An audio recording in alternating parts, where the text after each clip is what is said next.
ایک آدمی روزانہ اگر دین کی بات سن رہا ہے، ہر ہفتے دین کی بات سن رہا ہے، ان میں 5 وقت اذان کی آواز آ رہی ہے، نیکی کی باتوں سے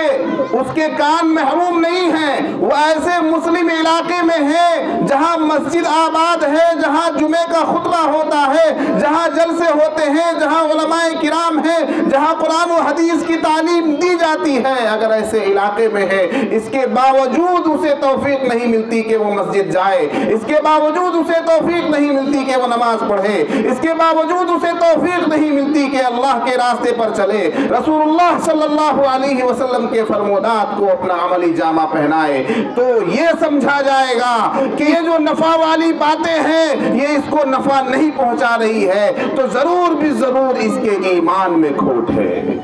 تنفع المؤمنین، قرآن نے کہہ دیا مومنین کو نفع دیتی ہے یہ باتیں۔